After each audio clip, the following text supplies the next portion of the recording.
दादांना श्रद्धांजली अर्पित करण्यासाठी असं सगळ्यांना आपल्याला एकत्र यायची वेळ येईल असं कोणाच्याही आपल्या मनाला हा विचार स्पर्श झाला अजिबात केला नाही. आणि त्यांचं जाणं हे आपल्या सगळ्यांच्याच मनाला एक वेदना देणारं, प्रत्येकाच्या आठवणीतले दादा म्हणून प्रत्येकाला आपल्याला भूतकाळात घेऊन गेलं. आणि आज जवळजवळ आठवडा होत आला, पण अजूनही विश्वास बसत नाही. ज्या दिवशी झालं त्यानंतर आतापर्यंत सुद्धा ज्या ज्या वेळेला फोन हातात घेऊ त्या वेळेला फक्त मोबाईलमध्ये कुठल्याही सोशल मीडियाच्या प्लॅटफॉर्मवरती फक्त दादा आणि दादाच आहे. आणि त्यामुळे दादांबद्दलची त्यांची भाषणं, त्यांच्यावरची ती गाणी, हे सगळं ऐकून ऐकून खूप वेदना होतात. आणि हा विश्वास बसत नाही की दादा आज तुम्ही नाही आहात. आपण सगळेच असे आहोत की कधी ना कधी दादांचा सहवास लाभलाय, संपर्क झालाय, दादा ओळखत होते. पण दादांचं जाणं हे आपल्या सगळ्यांसाठी तर धक्काच आहे. पण या संपूर्ण महाराष्ट्रामध्ये पक्ष, जात, धर्म, पंथ, शहर, या सगळ्याच्या पलीकडे जाऊन या महाराष्ट्रातल्या प्रत्येक माणसाच्या मनाला वेदना झाल्या, दुःख झाल्यात. हे दुःख आज महाराष्ट्राच्या कानाकोपऱ्यात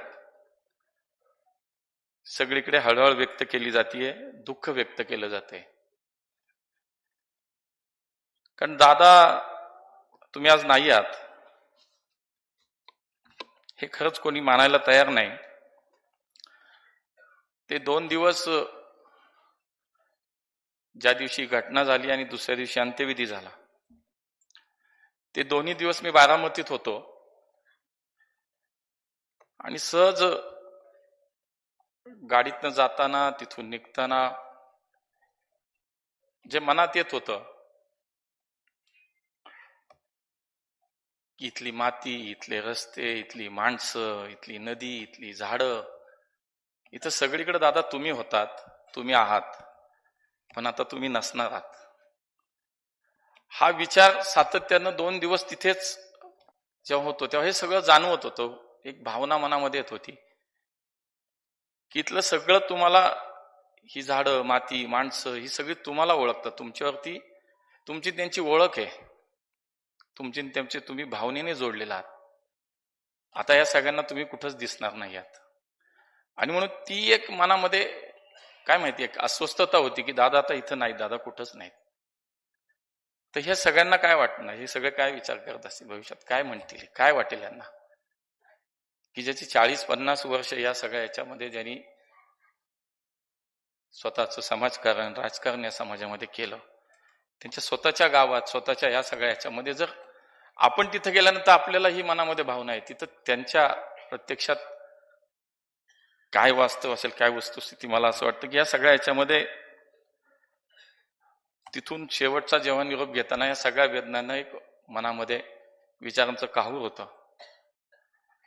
की आता दादा नाही आहेत. त्यामुळे दादा नाही आहेत म्हणजेच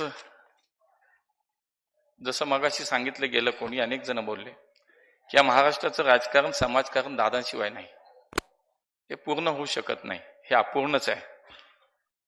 काल सुद्धा ज्या वेळेला आता संसदेचं अधिवेशन चालू आहे, संसदेच्या सभागृहामध्ये, दोन्ही सभागृहामध्ये तर दादांच्या बद्दलची त्या ठिकाणी त्यांना श्रद्धांजली अर्पित करण्याचं तर झालंच, पण कालच सकाळी एनडीएची बैठक होती आणि जवळजवळ 450 खासदार देशभरातनं एकत्रित होते आणि मोदीजी त्या सगळ्यांच्या बैठकीला आले होते. त्यांनी एकच उच्चार केला की या देशातला सर्वात ताकदवान नेता आपल्यातनं गेला. इतकं काम करणारा नेता गेला की सकाळी 7 वाजता ज्यांचा दिवस सुरू व्हायचा, जो काय माणसात होता, असा एक महाराष्ट्राचा मोठा नेता आपल्यातनं गेलाय. आणि ज्याचा जवळनं मी स्वतः अनुभव घेतला, मी त्यांचं काम बघितलं, असं देशाचे प्रधानमंत्री सुद्धा काल तिथं म्हणाले. आणि स्वाभाविकपणे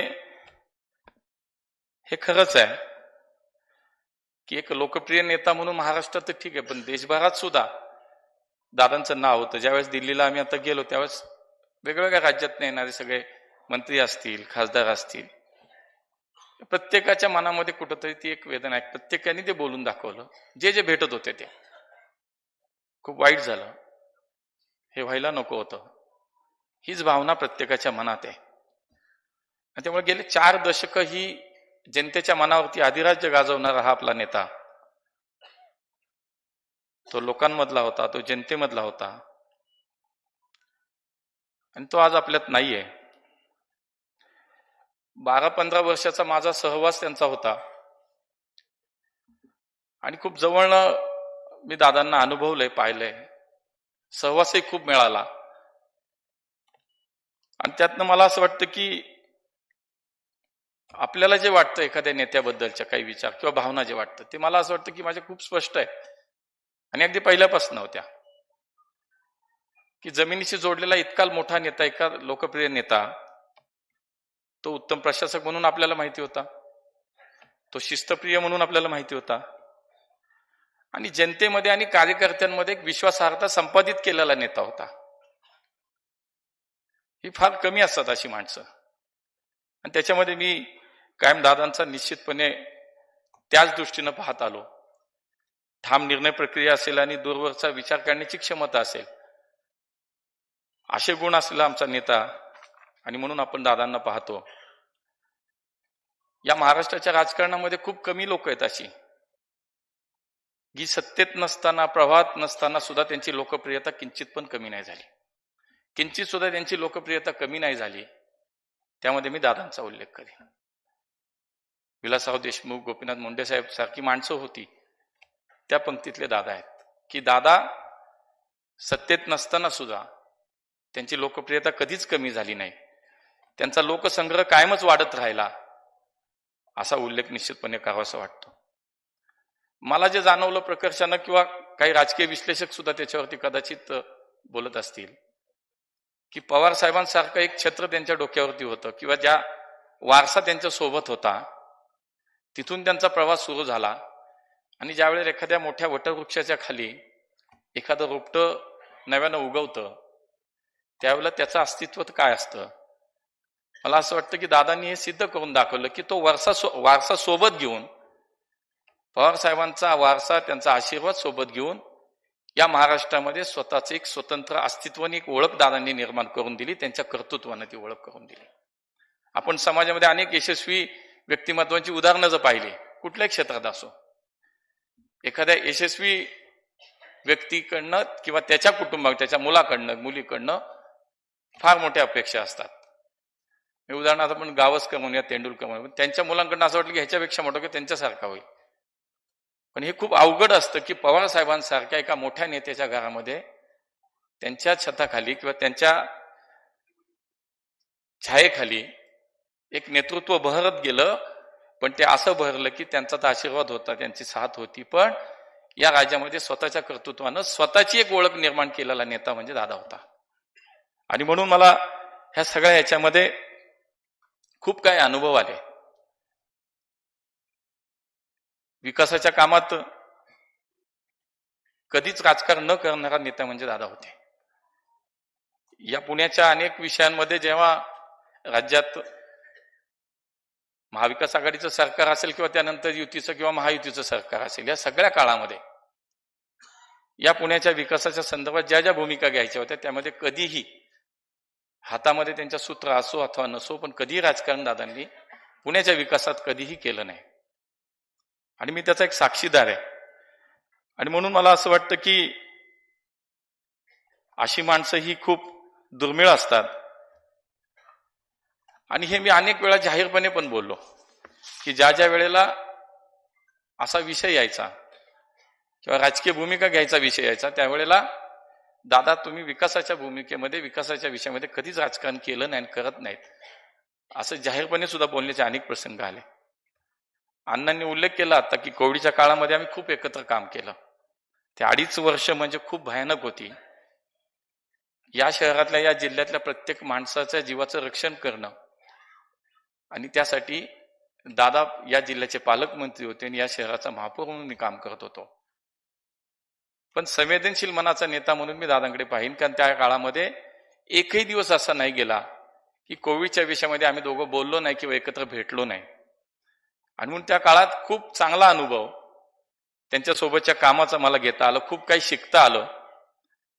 आणि मला आठवतं की मला कोविड झाल्यानंतर सुद्धा मी भेटायला येऊ का, इथपर्यंतची आपुलकी आणि आत्मीयता ही आजही मी विसरू शकत नाही. आणि ते खूप एक वेगळं नातं निर्माण झालं.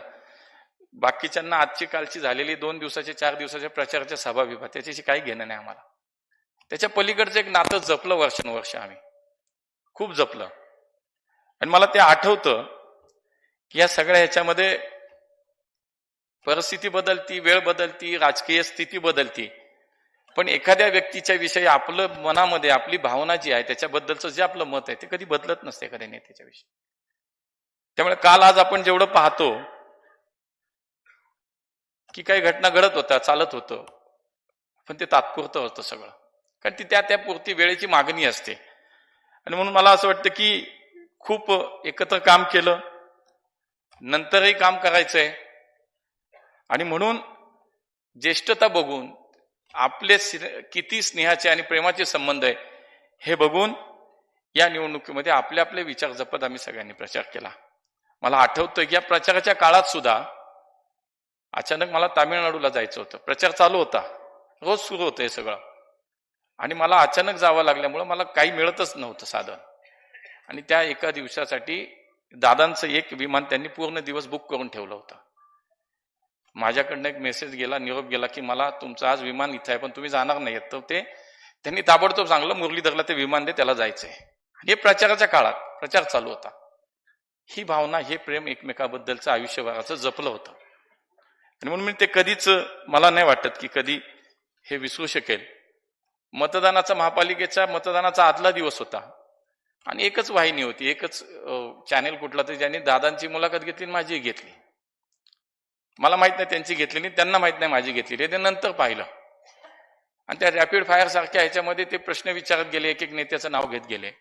देवेंद्र फडणवीस कसे वाटतात तुम्हाला, तुम्हाला मोदीजी काय वाटतात, तुम्हाला अजितदादा काय वाटतात, उद्या मतदान आहे आणि मी आज अजितदादा तुम्हाला कसे वाटतात. मी म्हणलं प्रशासनावरती प्रचंड पकड असलेला या महाराष्ट्राचा एक नेता. आणि मी नंतर पाहिलं, जेव्हा अजितदादांची मुलाखत त्या चॅनेलला पाहिली, त्यांना माझ्याबद्दल विचारलं तर ते म्हणले नाही, चांगला माणूस आहे पण मला असं वाटतं माझ्या अपेक्षा इतकं चांगलं काम त्यांनी केलं नाही. एक स्तर होता, एक लेवल होती, एक पातळी होती एकमेकाबद्दलच्या या विचारामध्ये. आणि म्हणून मला खूप जुने दिवस आठवतात. खूप जुन्या दिवसांमध्ये कुस्तीचा विषय असेल, ऑलिम्पिक संघटनेचा विषय असेल, आणि याच्यामध्ये खूप आम्ही एकत्र राहिलो, काम केलं. मुंबईमध्ये जशी महाराष्ट्र ऑलिम्पिकची निवडणूक लागली तसं आम्ही एकत्र एका कार्यक्रमाला होते आणि देशाचे गृहमंत्री तिथं आले होते. आणि ते म्हणाले तुम्ही निवडणूक लढताय, फक्त कटुता तुमच्या दोघात कधी येऊन देऊ नका. आम्हाला माहिती होतं आम्ही काय करणार आहोत. आम्ही त्याच दिवशी रात्री बसलो, दादा अध्यक्ष झाले, मी उपाध्यक्ष आलो, त्याच दिवशी या महाराष्ट्राच्या पुढच्या क्रीडा क्षेत्राच्या भविष्याच्या विचारावरती सातत्याने एकत्र भेटायला सुरुवात झाली. आणि मला असं वाटतं की सगळ्या क्षेत्राला स्पर्श ज्या नेत्याचा, साहित्य असेल, कला असेल, क्रीडा असेल, आपण पाहतो की दादा ग्रामीण भागात आले, पण दादांना या महाराष्ट्राच्या ग्रामीण भागाच्या प्रगतीचा तर ध्यास होताच, पण पुण्यावरती तर प्रचंड प्रेम होतं. पुण्याच्या भविष्याचा विचार करत होते. पिंपरी चिंचवड आणि नवी मुंबई सारख्या शहराच्या विकासामध्ये सगळ्यात मोठं योगदान दादांचं होतं. दादांच्या मार्गदर्शनाखाली ही शहर आज विकसित झाली. त्यामुळे गावापासून शहरापर्यंत सगळा एक मोठा आयाम आणि मोठी एक व्याप्ती असलेला, विचार असलेला, कर्तृत्व असलेला नेता आज म्हणून दादांकडे पाहिलं जातं किंवा पाहतो आपण. आणि त्यामुळे दादांची उणीव कायमच भासत राहील. म्हणजे आजही असं वाटत नाही की दादा इथं कुठं पुण्यात नाहीत किंवा महाराष्ट्रात नाहीत. त्यामुळे हे नक्की आहे की एखादा माणूस आपल्यातनं गेल्यानंतर त्याचं महत्व आपल्याला कळतं किंवा जाणवतं. ते कदाचित त्या महाराष्ट्रात आज खेड्यापाड्यात कुठल्याही गावात गेलं, शहरात कुठल्याही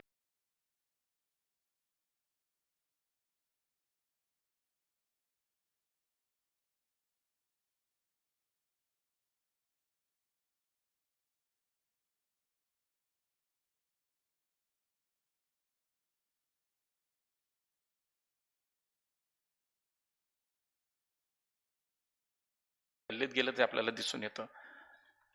आणि म्हणून मला त्यावेळेला इतका होतो, आता दिल्लीवरनं डायरेक्ट आलो. स्वाभाविक असतं, कुठं आपण बोलायचं म्हणलं थोडीफार तयारी करायला काही कागद पेन घेतो. काही आठवणी जुन्या आहेत त्या काहीतरी लिहून काढाव्या, उतराव्यात कागदावरती. पण देवा शपथ काही सुचलंच नाही. उतराव्यात कागदावरती, पण देवा शपथ काही सुचलंच नाही.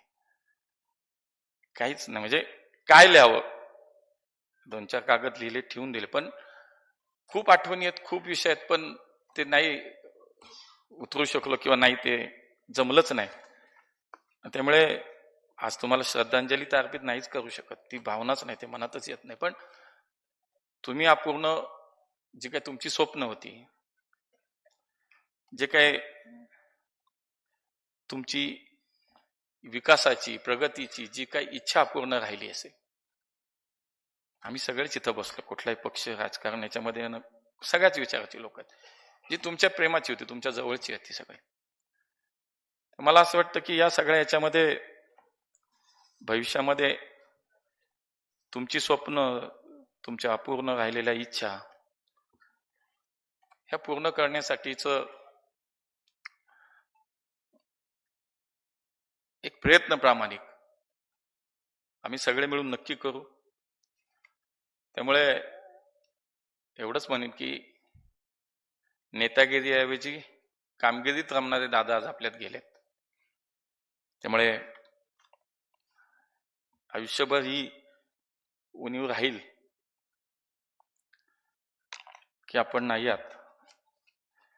अधिक काही बोलायला नाहीये, पण आपल्या सगळ्यांच्याच वतीनं, समस्त पुणेकरांच्या वतीनं दादांना विनम्र श्रद्धांजली वाहतो. धन्यवाद. आपल्या संगमवाडी जिथे तिथे वीर लवजी वसतात, साळवे